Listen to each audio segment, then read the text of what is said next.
From hidden police badge numbers to an exclusive new Easter egg found in the newly announced Half-Life 2 RTX remake, I managed to bundle together another 15 Half-Life Easter eggs you may not know about. Last time I completely forgot to mention Half-Life Alyx at all. I'll make an individual Half-Life Alyx Easter egg video sometime soon.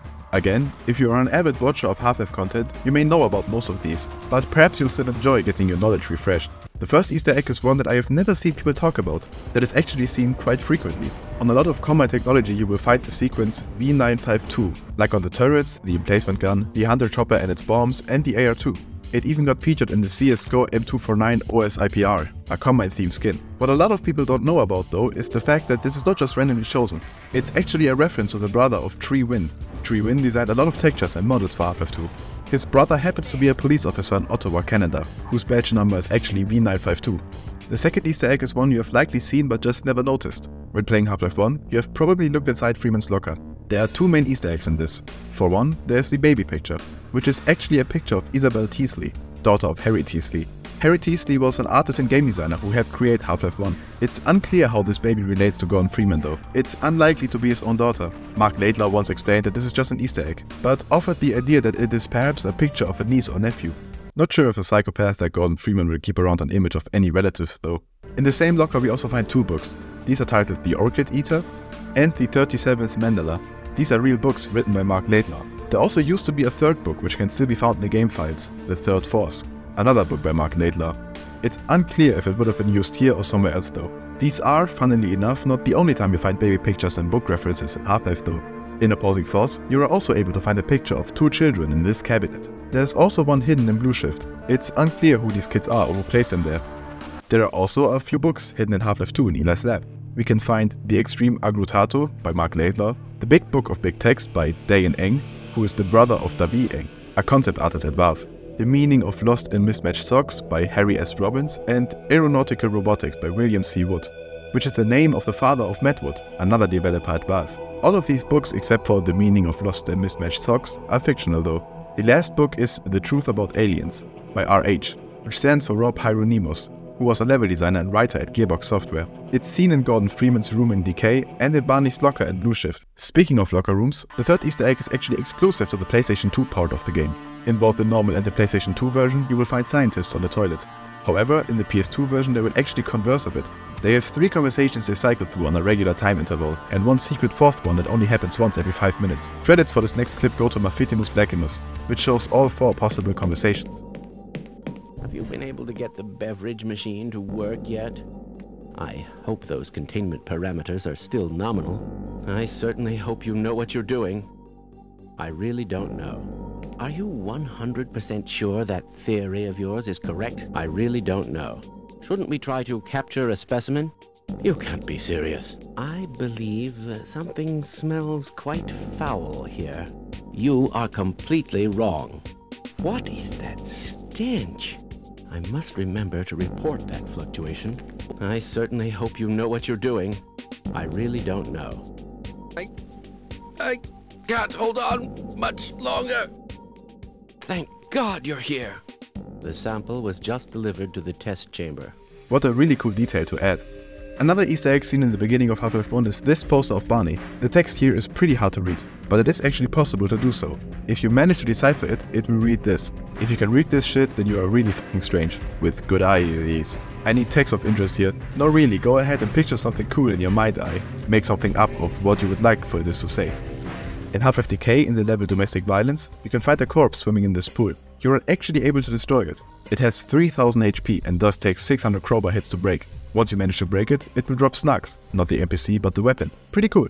In the Office Complex chapter, you will find signs on the doors of the offices which actually reference the game's creators, Dr. Newell and Dr. Van Buren, which reference Bill Van Buren and the one and only Gabe Newell respectively. There is also another unused texture for Sergeant Harrington, which would have been a nod to Mike Harrington, co-founder of Valve. For the 7th Easter egg, we are looking at real-life companies hidden in Half-Life 1. For one, there is this coffee machine that has the Valve logo on it. The other one is a reference to the satirical newspaper The Onion. You are sometimes able to see one as part of the gifts that appear when you destroy trash cans. This next Easter egg is found in the newly announced Half-Life 2 RTX. Now, I know this game hasn't released yet. I simply went ahead and looked at every little detail in the trailer and was able to find 2 Easter eggs in it. Both of them are found on Kleiner's desk. For one, the computer screen has a new texture that actually shows the Kleiner's lab map file from above, which is one of the views you have in Hammer. Mappers often do this, and you will actually see this quite frequently in Black Mesa. By the way, if you want to see a Black Mesa Easter egg video, let me know. There is another Easter egg hidden on his desk though, which is the fact that the printer has the Arbeit logo on it. Most of you probably know the Arbeit name from Entropy 02, but in fact, the name actually came from the Half-Life 2 beta, where it was seen written on some crates, mainly in the Borealis levels. Arbeit is the German word for work, by the way, and it's actually pronounced Arbeit. Mark Laidlaw has since stated that this was simply a placeholder name, and that it has no significance in the story. I do think it's a cool name though, and think it's cool to see it referenced here. Across all the Half-Life games, you are able to find lots of watermarks of developers and maps. Take for example this watermark found in Half-Life 1 in this vent here. You will see Rilla spelled out in brushes, which is the last name of Dave Rilla, a game designer at Valve. Or Dario Casali's signature, which can be found in every multiplayer map made by him. Another one is found under Adrian Shepard's dormitory in Opposing Force. This one spells out DMM 1999, which are the initials of David Michael Mertz, and 1999 being the release year for Opposing Force.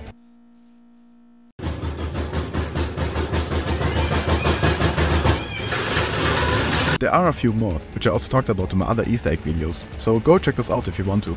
Most of you probably know that the lockers seen in the beginning of Half-Life 1 are references to real-life Valve employees.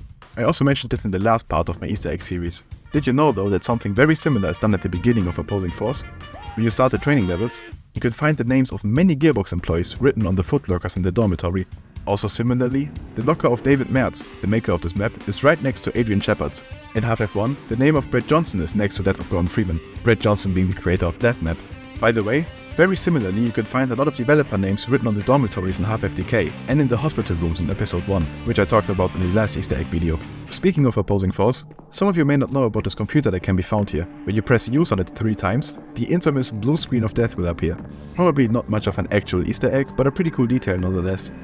Some of you may have seen this graffiti in Half-Life 2 and its episodes. It features Russian text alongside an image of lemons and oranges being bombed.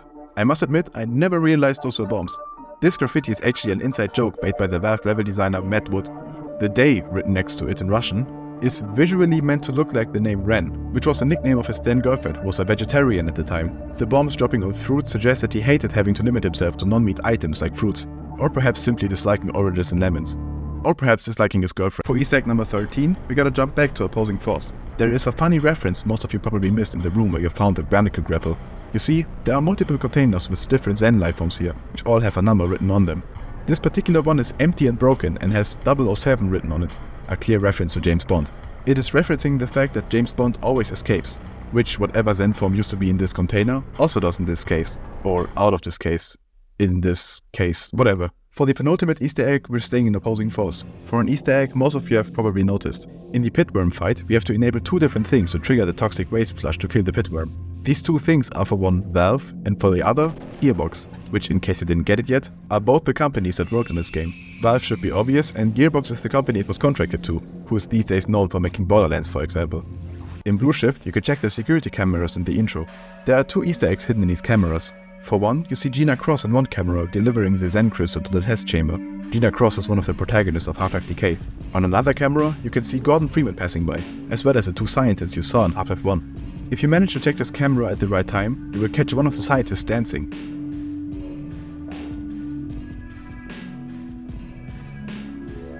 So those were the 15 Easter eggs. I think there are legitimately not enough left for a part 4 at this point. Let me know if you know any more that I need to cover or forgot. Perhaps it is possible to bundle another 15 together.